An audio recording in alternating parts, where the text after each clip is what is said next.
The atomic weight is a number that we find on the periodic table and is very useful in calculations, especially when we're talking about mass, and used a lot in chemistry.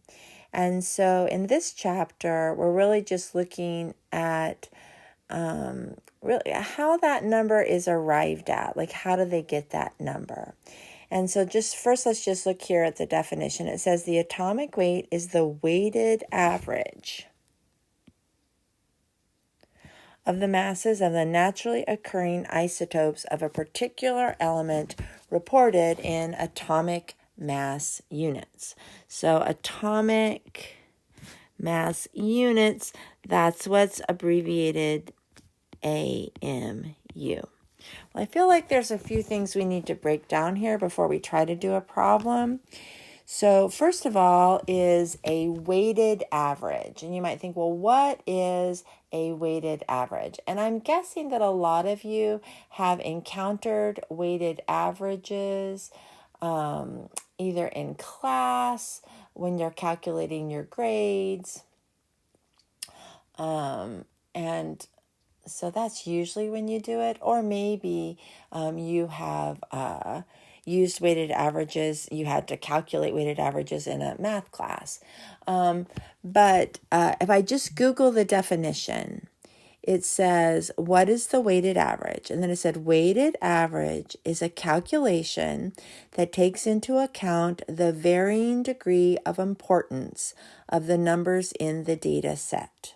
Okay, so what it weighted means that if one of the numbers is more important, that will have a greater weight in that average. So normally when we take an average, we just add up the numbers, right? And then we divide that value by the total numbers that we have. So if we had two numbers, so if I just added 2.36 and then my other number was 2.78 and I wanted to take their average, I would just divide that by 2. Okay, when you do this way of taking an average, you give equal weight to both of those values.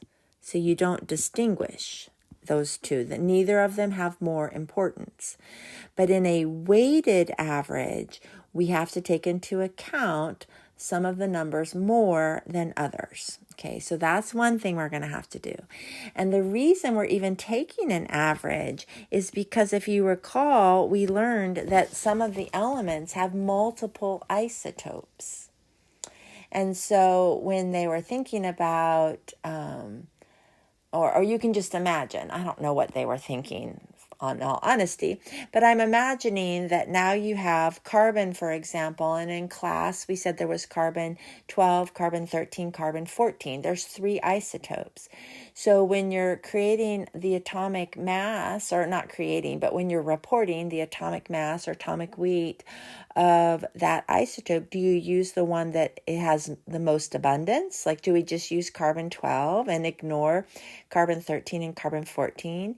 Do you do just a regular average where you add all 3 together and divide by 3? And so they use a weighted average. And in that case, for carbon 12 is the predominant isotope. So it's going to have more weight in the average than the other 2. And so that was kind of the thing about it. Now, normally, we don't have to calculate the atomic mass. We just simply look on the periodic table and we record it. So if you look here on the periodic table, and this one that we have in class, it's the numbers below the symbols that are the atomic weights. And so calcium would be 40.08 AMUs. So that would be the mass that we would use for 1 atom of calcium. You can just look, copper is 63.55 AMUs. So that would be the atomic weight of 1 copper atom. So we aren't normally going to have to calculate how we get to this number, but it's kind of valuable to understand how they arrive at this number. Now you'll notice on this periodic table, the majority of elements go 2 past the decimal. That is strictly a choice of the publisher of this periodic table. I have other periodic tables that can go up to 4 or 5 places past the decimal. And then I think I have another textbook where every single one is written to 4 significant figures. So the actual atomic weights don't vary, but where they decide to round it off may. You'll also notice that some of them have parentheses, and this periodic table has indicated why. It's not just on this periodic table, but this one did indicate that the ones in parentheses are the mass of the most stable isotope. Oftentimes those are radioactive isotopes, and so it's not quite as easy to investigate their atomic weights. So let's look at how we calculate, or how the atomic weights are calculated. And so this is an example practice problem from silver. And so we'll read the problem and then I'll show you how you calculate a weighted average. So it says silver exists as 2 isotopes with atomic masses of, and I'm just going to write them down up here so I don't have to keep reading it, 106.9041. And the second one is 108.9047. So there's the 2 isotopes. Determine the average atomic mass. This is what is on the periodic table.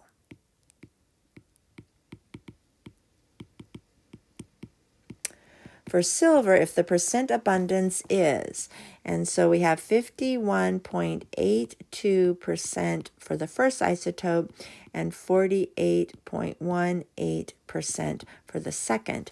Now, just making a point for you, all of the isotopes, if we add them together, have to equal 100%.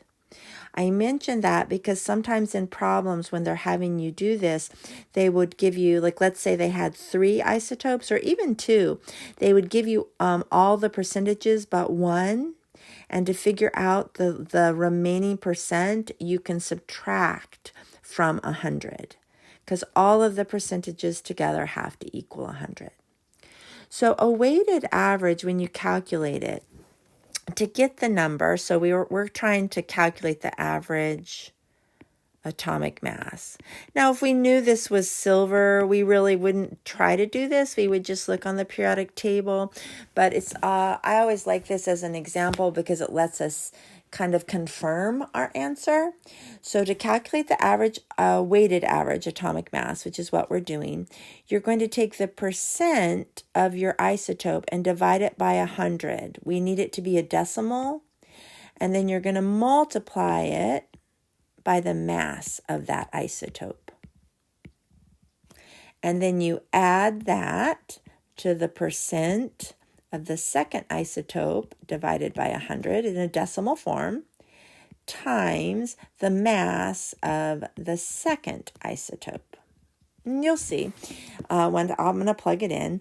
If I had 3, I would take the percent of the third one divided by 100 times the mass of the third one. Like so for every isotope, you take the percent, multiply it by the mass, and you're going to add it all together. Now notice what you don't have when you calculate a weighted average is you're not dividing by the total number of masses. Like so we have 2 isotopes, we are not dividing by 2. In weighted averages, you don't divide by the number of points that you have. That's when you treat them all as equal. Okay, so there's going to be no dividing. Now, honestly, one thing I do is before I get it plugged in, I divide these numbers up here by 100, the percentages. Now, when you divide by 100, you really just move the decimal 2 places to the left. That's what dividing by 100 does. So this one would be 0.5182. And this one, 1, 2, would be 0.4818.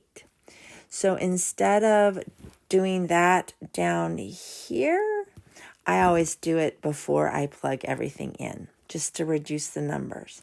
And then what I'm going to do basically is you take this number and multiply it by that one. So let me plug it in. So then for the first one, I take 0.5182. That's the percent divided by 100. And I'm going to multiply it by the first mass, which is 106.9041. That's going to give me an answer. And then I'm going to add that to when I multiply the second one, which is up here, 0.4818, multiply by that one by the mass of this one. So 108.9047. Now, all of these numbers were given to me. I did have to change the percentages into their decimal form, but the masses were given to me and the percentages. So now let's plug in our numbers, and hopefully, not doing this in class, hopefully I won't make a mistake, but you can tell me in class, I'm sure, if I do. 6.9041. Okay, so I get 55.3977. I'll say 0.5. I don't think I have to go that far with significant figures. We'll show. Then that's I get for that one. And then this one, 0.4818 times 108.9047. And syntax error. What am I doing? Oh. Okay. I don't need that parentheses. 52.470284. Okay, so I get these numbers. Now, I want to think about significant figures as we go, just to let you think about it too. But when you multiply, remember, when you multiply two numbers together, the one with the fewest significant figures determines the overall. So this number has 4 significant figures, and this number has 1, 2, 3, 4, 5, 6, 7. So if I were to round this, I'd want 1, 2, 3, 4. So I'd really be dropping off right there. And the same with this one, 1, 2, 3, 4. Now I'm going to add these two numbers, and I am somebody who doesn't like to round too much until I'm at my answer. I'm making sure I'm entering in the second one right. And I get then now, if I didn't round yet, I get 107.8679. It keeps going. Okay, I'm just going to stop, AMU. Now, this is where you can think about it. Now you're doing addition and subtraction. And when you add, it's not total significant figures, but instead it's precision. So one way you can think about that is how many pass the decimal. So when I add these two numbers, this one, if I rounded it to 4 significant figures, I would know 2 pass the decimal. And this one, I would also know 2 pass the decimal. And so it makes sense that for this answer, I would round it 2 pass the decimal. So the answer I want to report is 107.87 AMU.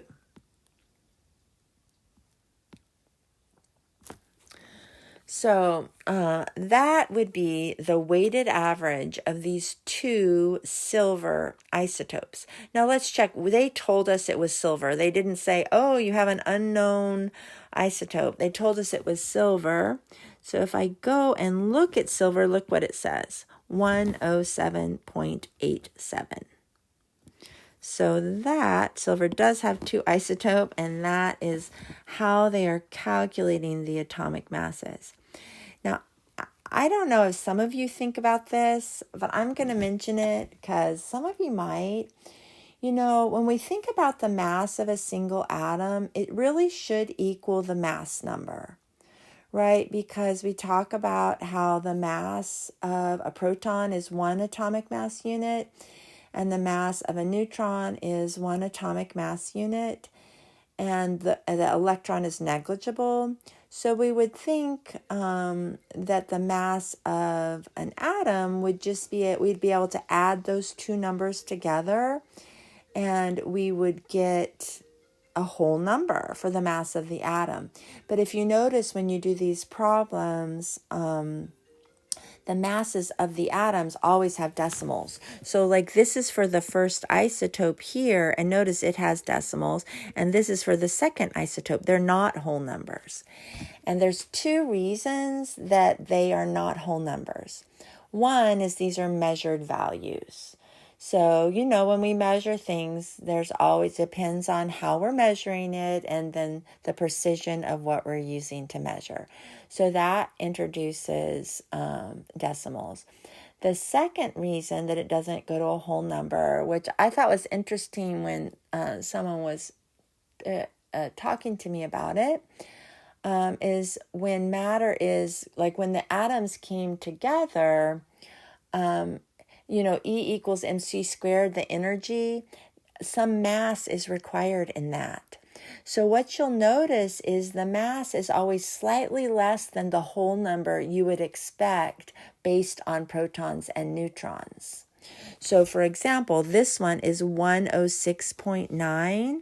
So I'm guessing, and I would be right, that the mass number is 107. So the mass number was the protons plus the neutrons, and it would just be slightly less. This is 108.9, so the mass number here would probably be 109. But when they measure the atomic masses, it's always slightly smaller than the whole number that we would expect.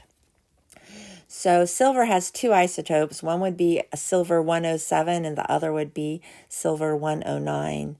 They're almost at a 50-50 relationship. You see, one has 50, almost 52, and the other one has around 48%. And so these values are what are used to calculate the average atomic mass. So I'm pretty sure you have one homework problem that has you work through using the weighted average equation. If you run into any difficulty or come across something that you don't understand, please feel free to let me know.